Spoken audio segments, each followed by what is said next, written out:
everyone, I'm Vivian. Welcome to my channel. Today I'm gonna introduce a city called Tianjin City. So here we go. Um, okay.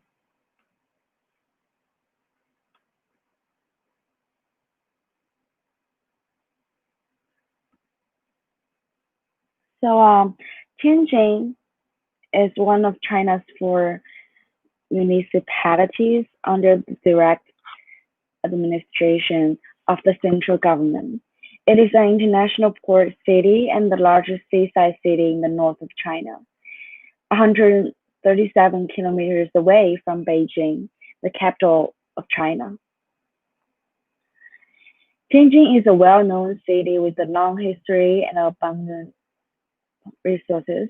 The name of Tianjin, meaning the emperor's port, came into being in the Ming Dynasty. The area of Tianjin first appeared in historical documents in the Tang Dynasty as Sanhui Haikou. This literally means estuary of three rivers. Adjacent to the sea and rivers, Tianjin enjoys distinct geographical advantages. After the opening of the Beijing-Hangzhou Grand Canal in the Sui Dynasty, which is in around 581 to 681, Tianjin became an important node transportation. It has played a significant role in the economic exchanges and development between the north and south of China. In the first half of the 20th century, Tianjin developed into a center of foreign trade, industry, and finance in northern China, the second largest industrial and commercial city in modern China, and an economic center in northern China. Thanks to the economic radiation and impact of Tianjin, unprecedented progress was made in the modernization and open up of various industries in northern China, which greatly improved the overall economic strength of the northern China and stopped the downward trend of the economic status of the northern region in the country at the time, making this place once again one of the regions with a high level of economic development in the country. Now I'm gonna introduce the tourist attractions in Tianjin. First, I want to introduce Huangyaguan Great Wall. It is considered to be a miniature of the Great Wall of China. In the section, you can find the stone base built in the Northern Qi Dynasty and the brick battlements laid in the Ming Dynasty. Watchtowers there are either solid or hollow and have different shapes, including round ones and square ones. Outside, you may see independent outposts of a few meters away from each other. Inside, there are also ramparts to reinforce the defense system. Surrounded by abrupt mountains, Huangya Pass is one of the most important passes with Barbicans, turrets, emplacements, barracks, and other indispensable military facilities already arranged. Within the pass, more than 40 crisscrossing streets form the shape of the 8 diagram, which gives the pass a nickname, 8 diagram fortification city. In the center of the 8 diagram street is the Huangyaguan Great Wall Museum, which used to be the dispatcher's office in the Ming Dynasty. Here you can have a look of the weapons and daily necessities used by soldiers in the Ming Dynasty. Besides the constructional sites, you can also feel the cultural atmosphere by viewing poems inscribed in the still forests and couplets carved on the bamboo strips in the couplet hall.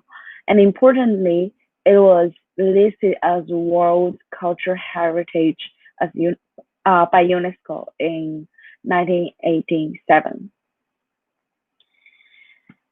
The next attraction is Tianjin Eye, also known as the Tianjin Eye, is a Ferris wheel as tall as 120 meters. Completed in 2008, the huge wheel is one of the handful of towering Chinese observation wheels. The giant attraction features almost 50 passengers compartments that can fit 8 people at a time, spinning the little nose around 400 feet above the rushing waters of the Hai. The wheel is supported by tri-pronged struts that can be attached to the Yongle Bridge underneath the wheel. During the daytime, the wheel has an almost industrial feel to its dark white steel construction, but by night, the perimeter of the ride lights up in a colorful neon display that can be seen all across the city. The reflection of the wheel in the river just serves to make the display doubly impressive. At its maximum capacity, the Tianjin Eye can hold almost 800 riders an hour, making it almost as efficient as ferrying people at the commuter bridge beneath it. Drivers on the Yongle Bridge can wave to the people riding overhead, and unlike anywhere else in the world, the riders on the wheel can wave at the boats traveling on the river. The next is Ancient Cultural Street, also known as 古文化街 in Chinese. It's located in the Nankai district of Tianjin City and was formally opened in 1986. It is located on the west bank of the Haihe River, with the Temple of the Queen of Heaven as its geographical center. Ancient Cultural Street begins from Gongbei Avenue in the north and ends at Gongnan Avenue in the south, being 750 yards long and 16 feet wide. Although essentially a business street, it attracts visitors who came to see its special architecture styles, admire its classical cultural features, buy various folk crafts, and sample the delicious local snacks. Above all, as visitors take a walk here, they will be particularly impressed by the splendid replica classical architecture in the folk style of the Qing dynasty. Especially visitors who are interested in Chinese traditional handcrafts appreciate highlight of the ancient Chinese street, the hundreds of stores selling a wide variety of folk handicrafts. These include the famous Yang Liu Qu New Year paintings and Ni Ren Zhang painting sculptures.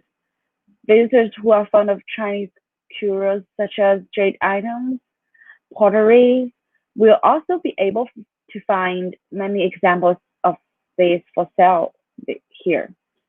The street is also a favorite place to sample delicious local snacks. The local delicacies include gobli, steamed dumplings, ardoyan, fried cakes, and tea soup.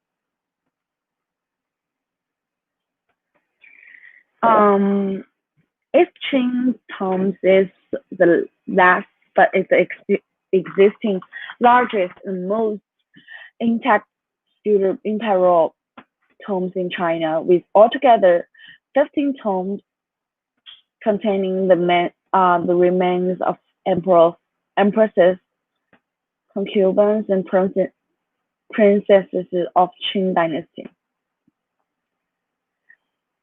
Occupying an area of 2,000 square kilometers, Tom's is 125 kilometers in length, 20 kilometers in width, and boasts two mountains standing opposite each other in the south direction. Surrounded by mountains with mouths only in 15-meter wide, the Grand Architecture Complex owns over 580 monomer construction, 217 archways, including an existing widest one in China, and an intact and well-preserved sacred way over 6,000 meters long, which connects the southmost archway with the central tomb of Emperor Shunzhi, the Shao tomb in the north. 15 tombs in East Qing tombs were arranged according to the Chinese traditional concept as center for honor, respect for seniority or priority in rank. The tomb of the first emperor of Qing dynasty, Shunzhi Emperor, was built exactly on the exile wall, which enjoyed the most revered and respected statue. On the left next to it, it is the tomb for his son, Emperor Kangxi, the right for his great-grandson, Emperor Qianlong, and the rest was done in the same manner. Meanwhile, tombs for empresses and concubines were just built around the tomb of their respective husbands. In addition, the sacred way of tomb for empresses was connected with that for his husband, and the sacred ways of all tombs for emperors were connected with that for the first Emperor Shunzhi. As a matter of fact, each Qing tomb is grand but clear-cut, showing the family interrelationship. And here we go, the 5 avenues, which is kind of my favorite. I love the buildings there, so I'm gonna introduce this place for you. It is a major Tianjin attraction that is located in the south of downtown Tianjin, a parallel street from east to west named under 5 cities of South and West China, named Chongqing, Changde, Dali, Munan, and Machang. Tianjin locals call it the 5 avenues, together with over 230 buildings of various architectural styles in Britain, France, Italy, Germany, and Spain, as well as over 50 houses ever lived by celebrities.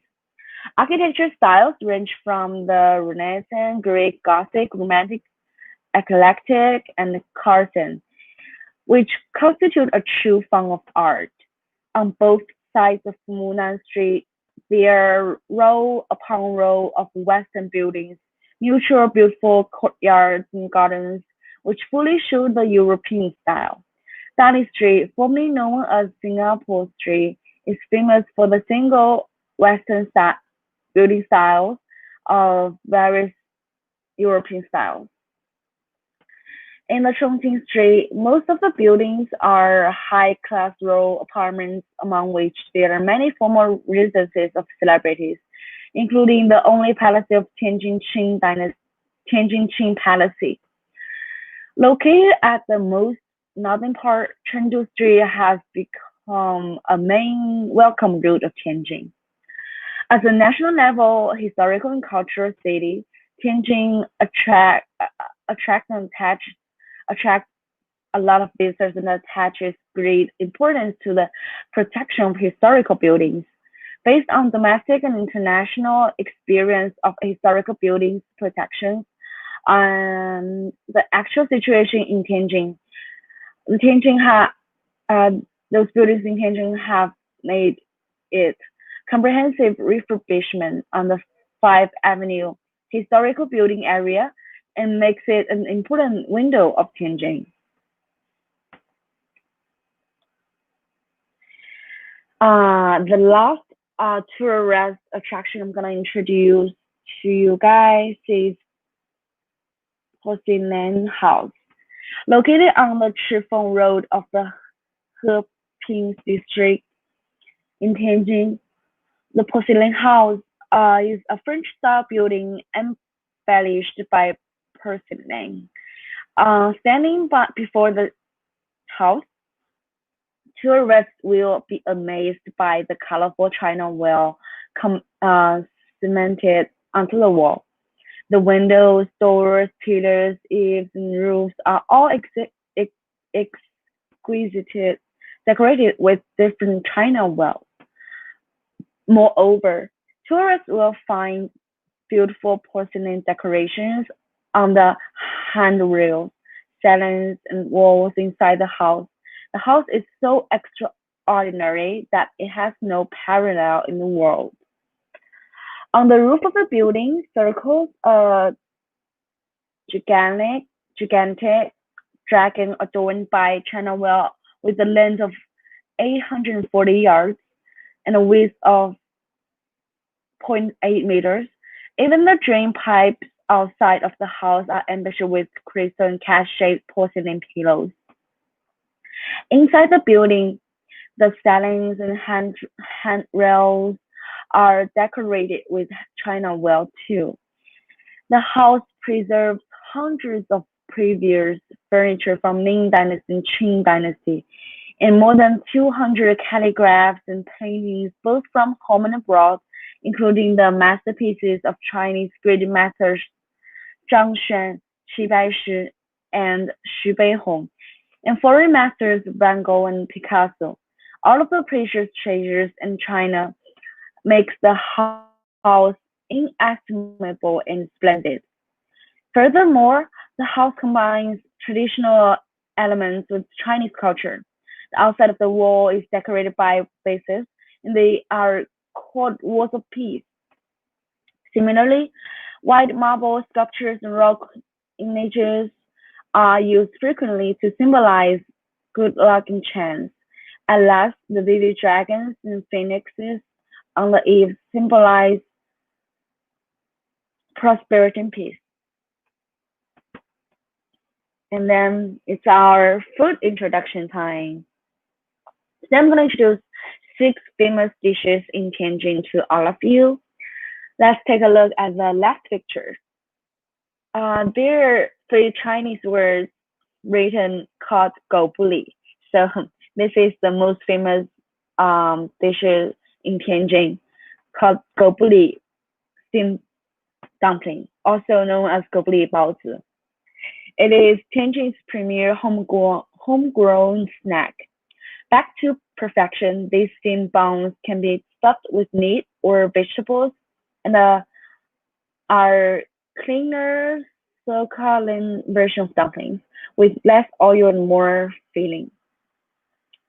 Doboli was created during the Qing dynasty by a small town native named Dogi, who came to Tianjin and apprenticed in a restaurant that specialized in baking stuffed buns.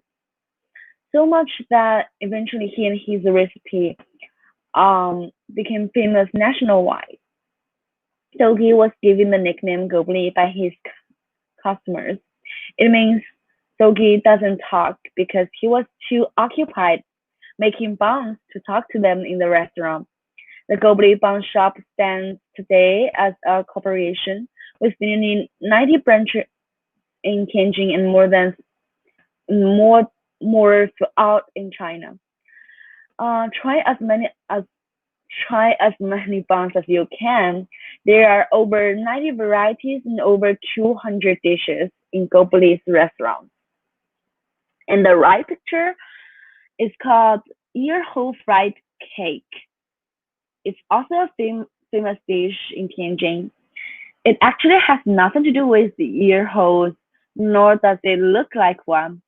Introduced over 80 years ago by peddler Liu Wanchun, who walked with a wheelbarrow full of these cakes along Tianjin's Baidaguan, a narrow street that resembled an ear hole. The cakes started gaining notoriety on the streets, and Liu opened his own shop, made with rice dough and red beans filling. When finished, the pastry has a golden color and is crunchy on the outside, while sweet and tender within. Uh, let's take a look at the last picture. It's kind of my favorite snack in Tianjin. It's called fried dough trees. It looks like a little complicated to make, and they are. These not these nutty shaped patches are made with flour and peanut oil and are pumped within waxy paste made of beans. This crispy specialty snack stays fresh for a few months, so you can take some home and share a taste of Tianjin. It's really crispy, and you need to bite it carefully, or you might, hurt your teeth or something. But it's really like the best snack I ever tasted in Tianjin. The right picture is called Jianbing.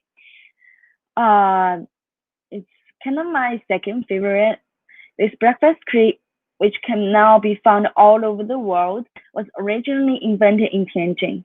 A batter made with moonbeam flour and sometimes wheat is spread across a cast iron pan and cooked with the precise circular movements with the spatula. The cooked crepe is then brushed with a savory bean paste. After that, vendors will either stuff a fried dough stick or fried dough crisp known as bao cui for texture of late. During entrepreneurs have tried stuffing other things into jianbing, including smashed avocado sauce or pork, beef, lettuce. As you can see from the picture, it is filled with a couple of things. I can tell there's like egg, lettuce, um, fried dough crisp, and probably some meat. And now the last is called Ba Wa, their Chinese name. English name is eight great bowls. As you can see, there are eight great bowls. It is one of the most famous dishes in Tianjin. It is a combination of eight main meat dishes. It can be further classified into several varieties, including the rough, smooth, and high.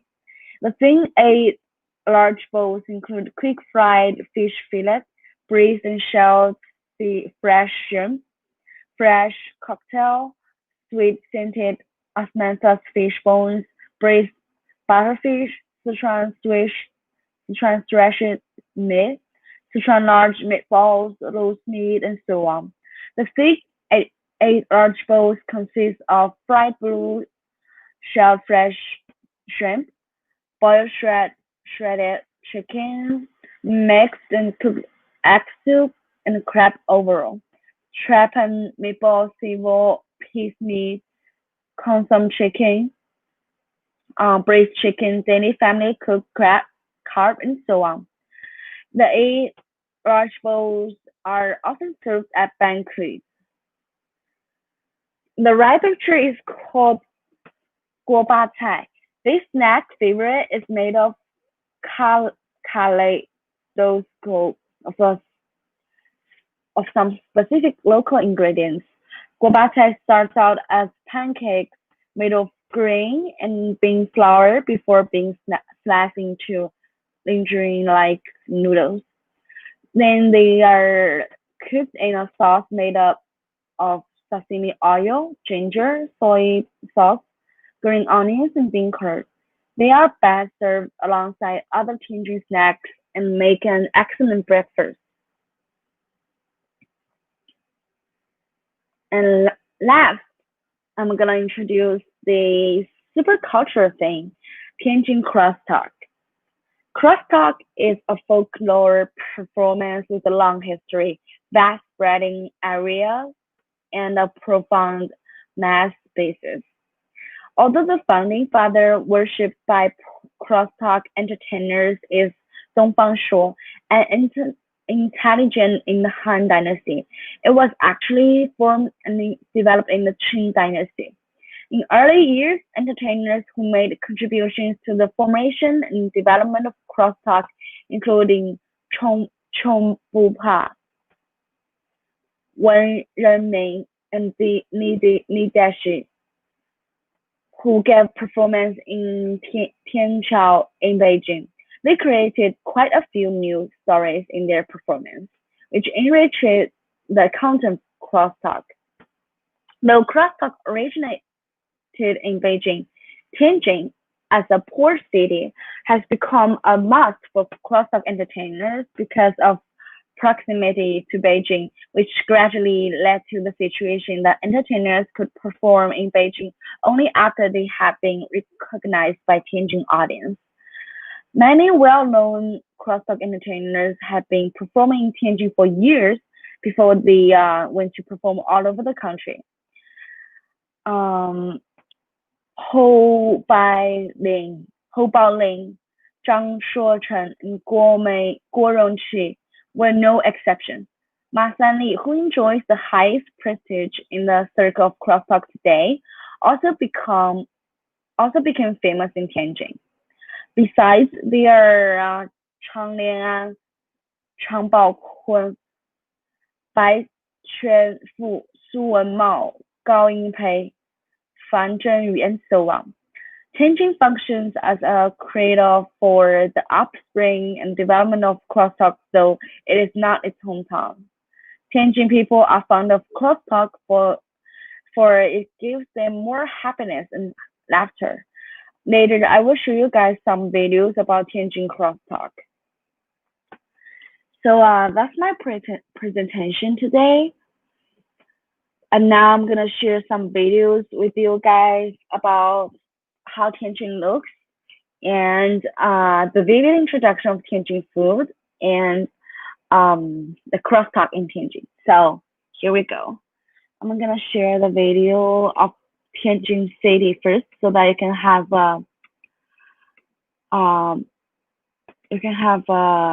basic impression of how Tianjin looks. So here we go.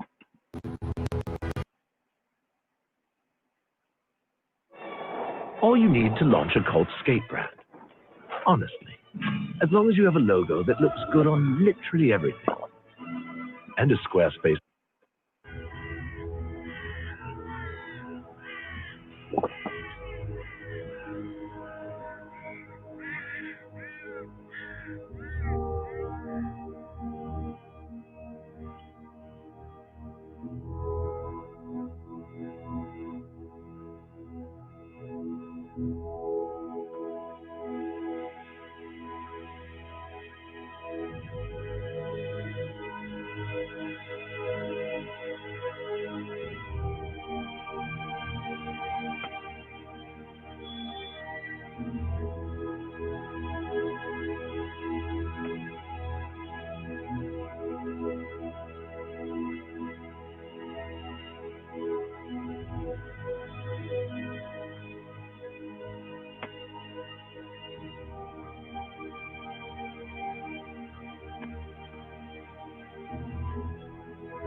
Okay, so now I'm gonna share another video of the food hunt in Tianjin.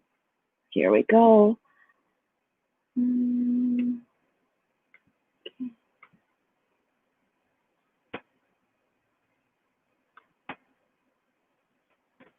Tianjin is often called the street food capital of northern China, and it's easy to see why. Located just an hour outside Beijing, this port city has a long history of trade. And with booming business came vendors and their street food. Tianjin is known for its carb-heavy comfort foods like pancakes and buns. They're made with wheat and mung bean, two major crops in this part of China. Here are our favorite street snacks you'll want to try.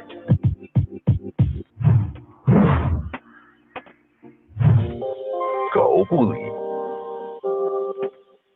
This steamed pork bun is one of the city's most famous snacks, and it started appearing on the streets in the 1850s.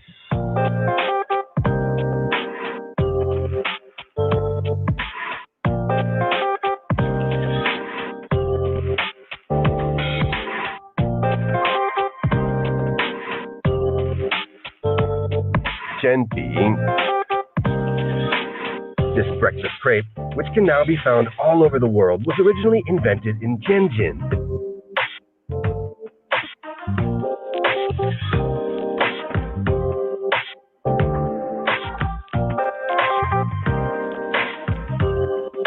Guobacai. This thick, gravy-like soup has noodles inside made from mung bean flour.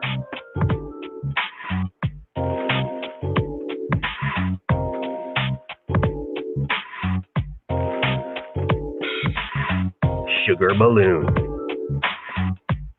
Candy is universal, but these sugar artists take it to the next level.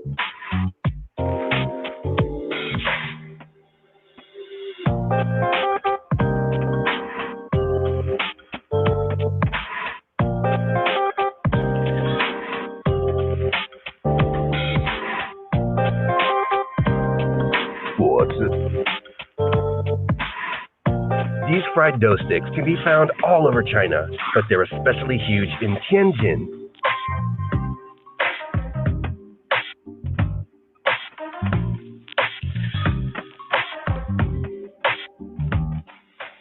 You can find these 5 foods here at this location.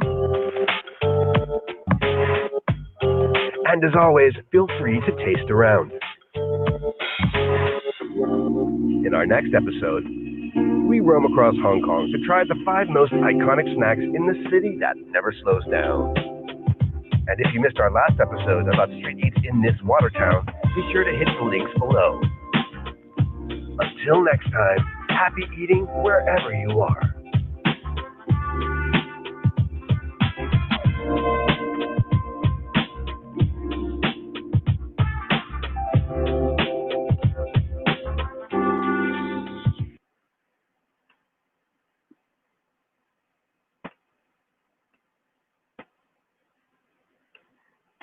So, how do you like the videos? I'm gonna introduce you guys to the crosstalk as well. I can't find the video, the crosstalk video in Tianjin with English subtitles. So, first let's introduce to the crosstalk.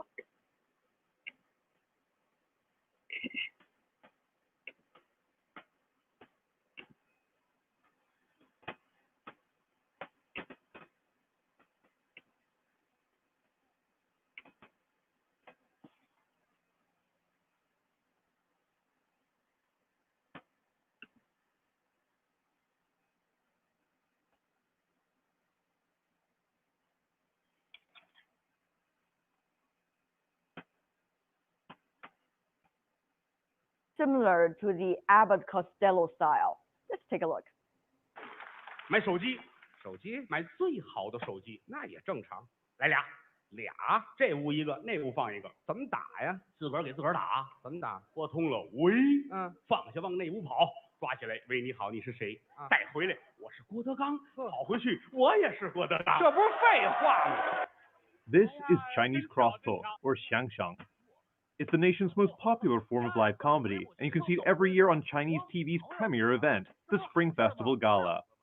It all started in 1983, when the first gala was hosted by CCTV. But 5 years later, in 1988, there was an unfamiliar face, a Westerner presenting xiangxiang in Chinese. Kue Koryo from Yugoslavia was non-Chinese student of Chinese crosstalk master Ding Guangchuan.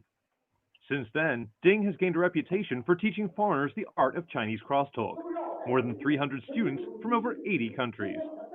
In an early interview, Ding said he was trying to show the real China to the world. In the past, people from other countries tended to think Chinese are serious and cold. By introducing xiangxiang abroad, I'm trying to make them know that China is also a nation with humor. His most famous student is Mark Roswell, known as Dashan. His comedy stylings have made him one of the most famous foreigners in China.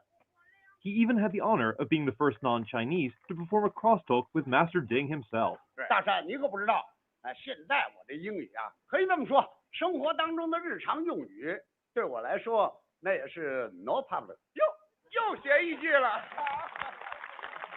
Ding really gets to know his students, and many of them consider him as much a friend as a teacher. Julian Galbraith, now a well-known TV show host, is grateful for this connection. I like teacher Ding very much. He did so much for me, both in my learning and personal life. Although some Chinese may find the art form dated, it's a whole new world for Western learners. For them, it's a good way of learning Chinese. They think it's both theatrical and colloquial, with a lot of usable idioms and wordplay. This can still be a tricky business. They have to figure out what's really funny for Chinese audiences, a skill you can't really learn from a textbook. But while it may be challenging at first, Chinese-style humor is slowly transcending national boundaries and becoming more accessible to a wider audience than ever before. And now with me in the studio are two comedians who are not only foreign fans of Chinese crosstalk, but also master of it after years of studying, living, and working in China. First of all, may I introduce Mr. Julian Godefroy Is that pronunciation correct? It's absolutely, well, my family name was perfect. All So right. it sounded like a French. All right then. He is a musician and a TV and radio show host here in China. Welcome. Well, thank you for having me here. It's great to have you. And also Mr. David Moser, a professor at Capital Normal University here in Beijing. He's bringing hundreds and thousands of American students to China and study here every year. Yeah, I'm sure, but I don't do stand-up comedy in the classroom. They don't think I'm very funny. No, but I have to tell you that he's a very good musician. He's a jazz pianist. In fact, he is a keyboard player. We introduced true. at the very beginning of our show. That's Yes. true, but I'm not funny anymore, so go ahead. Talking about funny or not funny, stereotypes have it that the Chinese are always hilariously serious. Oh, that's a good concept. Hilarious. Well, it works. Yeah, yeah. It makes people laugh too, right? Yeah. Yeah, I think that the Chinese have a great sense of humor. I don't know why people say that. I think I think one of the reasons is that the Chinese have I think they have a great sense of humor, but they also have a great sense of politeness and face. Yes. And so they only permit themselves to be humorous in certain situations. Exactly. This is what I wanted to say, is that in everyday life you're going to feel, and Chinese people love to have a laugh at everything. For that, I think a lot of cultures are like this. But in China, you have a very precise notion of things you can say in everyday life, but you won't say in front of someone who's a special person or somebody you've never met, or if it's this type of stage or a TV station. When you become you will give such an abstract concept. You have to give an example. Well, I can give an example. Okay, give one. The other day, I'm with some people, some teachers, some grade school teachers, and mostly women, but they were about maybe 40, 50 years old. And they asked me a question. They said, so you only have one child, right? You just have one daughter. And I said, well, yes, as far as I know. and they didn't laugh. They sort of went, what do you mean as far as you know? I mean, that's, and then one of them said, oh, he's making a joke, like he might have some other.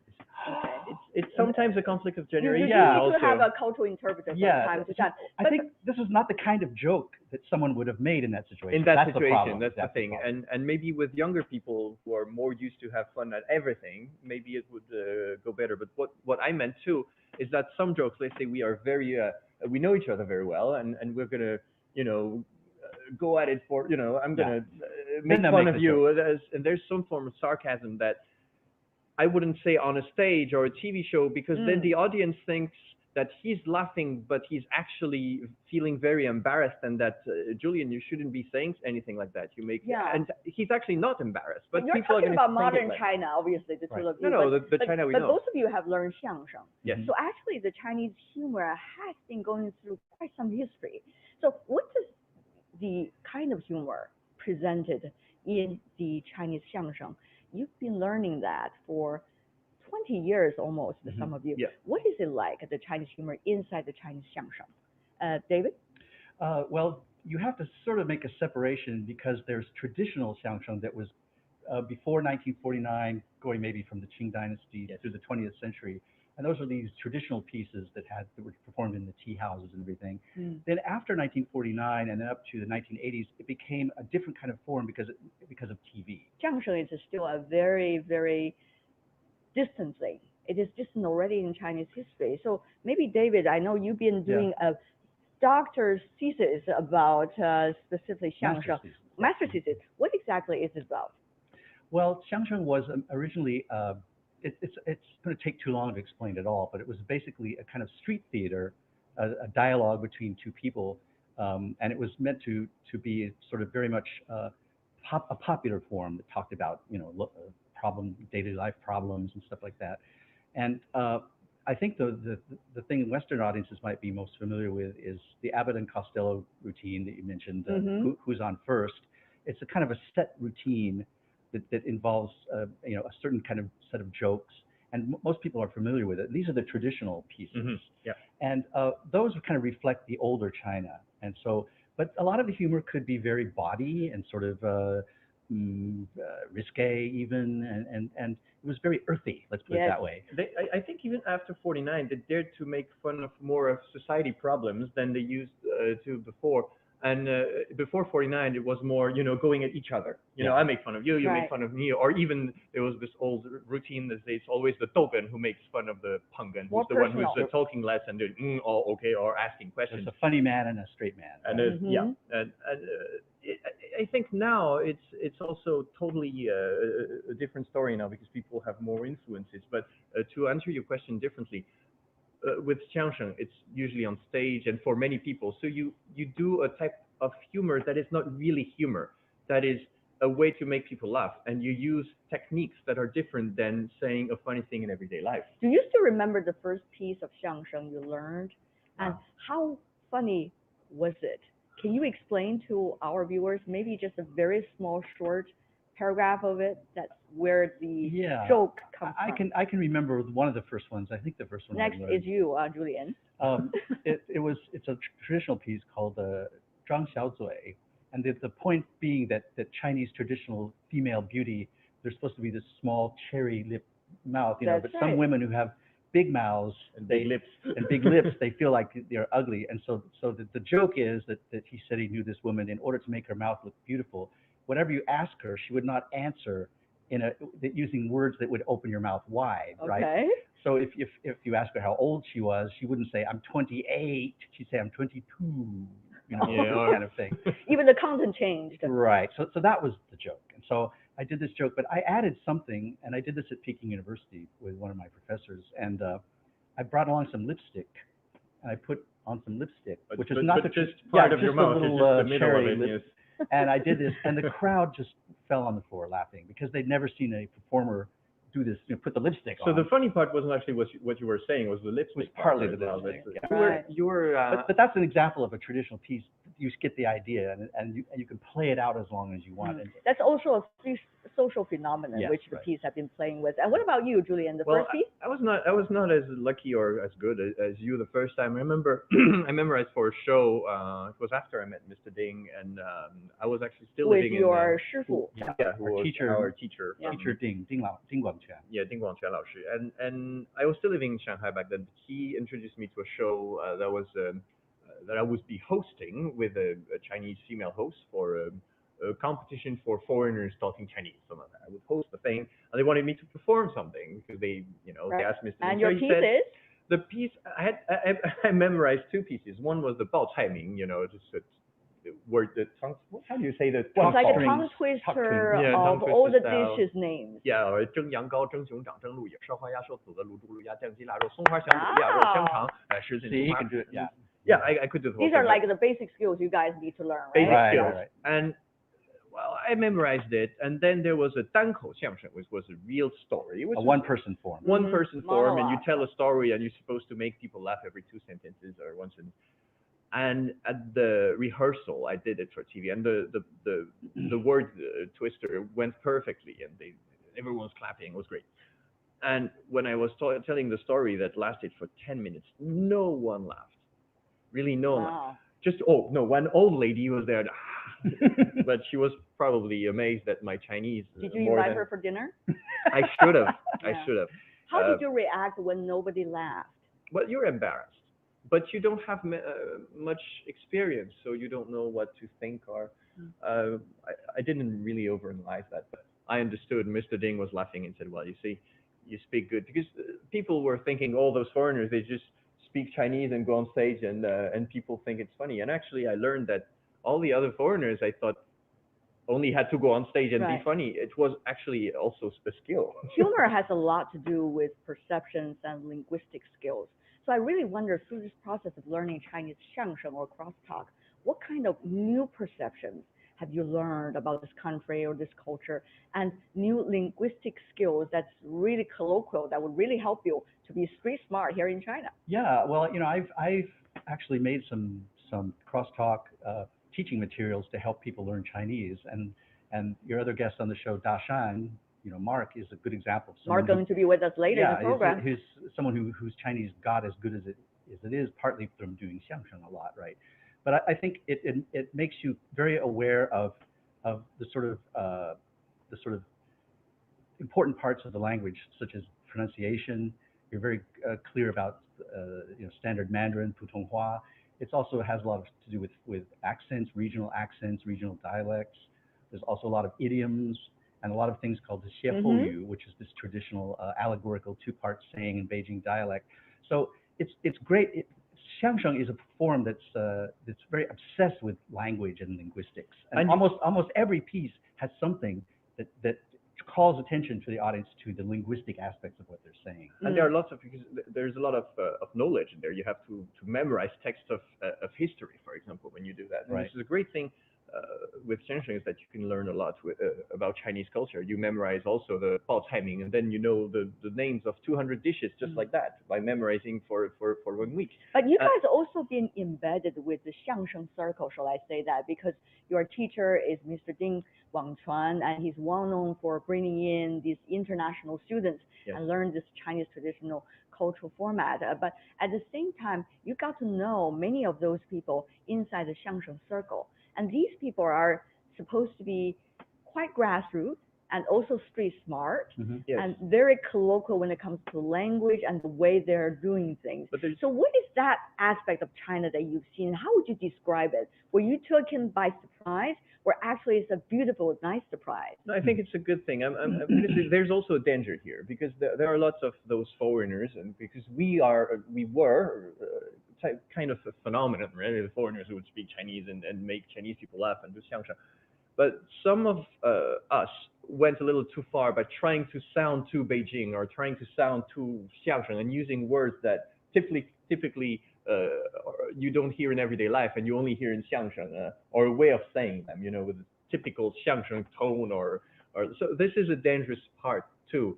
So the on-stage stuff has become off-stage, and it becomes such a little bit too much. You become part of, but it's like opera singers who speak like that all the time. Right. Some people just have that. But you asked about the performers, and one thing that's interesting is that it's a traditional art form, and it has its standard skills and routines and things like that. I think that there's one problem with the traditional performers, that they sometimes get very conservative in the way they do it, and they feel like, oh, you can't add this kind of new element because that wouldn't be the traditional piece, or that wouldn't be the traditional crosstalk piece. And so the reason that Ding Wangchuan, our teacher, is so special is that he's someone who could take foreigners, because he said, the tradition doesn't matter so much. Let's just try something new. Let's just do something totally different. A lot of the other traditional performers, they're very good at what they do, but they're also very conservative about their art form. And they wouldn't let you make a mistake or let you try out. So you're actually quite fortunate to have Mr. Ding. Yes, right. Yeah, let's not forget that the traditions we're trying to perpetuate or to imitate come from people who actually were innovators at the time. Yeah, they were not. As with all traditions, once it becomes set, then that becomes, if you want to make it a museum piece, that's deadly. And times have changed. They wouldn't want us to do the way they did. And this is one thing I wanted to say earlier, is that there's one great thing with studying any form of comedy, not only xiangsheng or crosstalk, is that you have to make people from another culture laugh. So you have to learn more about their culture. And this is a great thing. You have to know how to speak or how to say something, and you learn skills also to tell a joke on a. Here's the thing. I think one interesting phenomenon about the so-called foreigner speaking Chinese xiangsheng or doing Chinese xiangsheng is whether they themselves have become quote unquote the joke, or actually the joke that they are telling about have become the humorous part to the audience. There's a huge difference between these two, and it has a lot to do with the perceptions of Chinese as time goes by. David, what do you think? Which part of it, and which part would you prefer? It's such a special thing to have this foreigner there. You can't just pretend that it's an ordinary piece and just do it in the traditional way. You've got to do something. And and one of the things is you have to let the foreigner be the one who does the most talking, otherwise it doesn't really make much sense, right? So I think that there was, Julian can agree with this or disagree, but I think there was a stage at which that the only point was that it was a foreigner doing it. It didn't even matter what you said or how well you did it. It was just the novelty. Have we gone through that period? Have we gone through that period Yes, already? I was going to say, I think we've gone to another stage now, and it's no longer just to see the foreigner up there as that it's a novelty act. You now have to actually do something that's actually artistic or actually groundbreaking or interesting. Otherwise, it's not funny. There are two aspects here. The first one is, as you were saying, are we actually telling the joke, or are we the joke? but the result is the same, that people laughed. Then it's about analyzing why did people laugh, and you all have those recollections where Do you care as comedian? Well, we have to care, but at the same time, the result is always the best, and you can always pretend that it was a second degree. But there's one other aspect. I watched a lot of Western comedy as well, French and American. I remember one black comedian American saying, you always have to remember who you are, which meant the perception others have of you. And look at American comedy. Still, I mean, it's a big melting pot, maybe the biggest in the world, but still, most black comedians, they make black humor, right? Most Jewish comedians make Jewish humor. Most Arab comedians, they do, everyone goes with their own niche. Or Indian guys like Russell Peters, they always have fun with that. Are you satisfied with that kind of description? You have to have your own niche, and maybe it's a very small niche. Well, I agree with what he's saying in that there is an audience stereotype, and you've got to at least acknowledge it. You've got to either go with it, play along with it, or violate it. But you can't deny that there is the stereotype, and that's our problem too. As soon as we're up there on the stage, they say, "Oh, a foreigner." You cannot deny it because this is the real perception of people. And if you want to make them laugh, you have to accept what they see in you. And this is why when Joe Wong went on stage and says, "Well, I'm Irish," all people were laughing. All right. And final question before we go. I think times are running past very fast. People talk about the future of xiangsheng or Chinese crosstalk. There's always debate about the old and the new. Where is the future? Can anyone like you in this niche play a role for its future? David? I think the crosstalk has to evolve. It has changed. There's so much competition now, and I think the problem is in the performers have to have some new ideas, and people are going into stand-up comedy, which you're going to talk about, I know, and I think that's the main thing. The future, if anything, for xiangsheng it has to adapt and do something new. I had this big discussion with Mr. Ding, and he was saying that xiangsheng, he's more traditional, and I was saying, for me it has to adapt and it has to be comedy. He said yes, but comedy is comedy, xiangsheng is xiangsheng. So it's different views. Right. But Mr. Ding had a very nice point about this. There were maybe in the 50s and 60s, and then in the 80s, xiangsheng was too famous, too big a thing. So it's not that it's in decline, but it was too much at those times, and now it's come back to normal, and we have too much media and other choices to make. I can tell you are a good student of Mr. Ding, but at the same time, certainly wonderful learners of Chinese culture, and we are benefiting from your style of xiangsheng, well, in order to understand better about our own culture. Thank you so much for being with us, and Happy New Year to the two of you and your beloved ones, Julian and also David. Thank you. Thank you.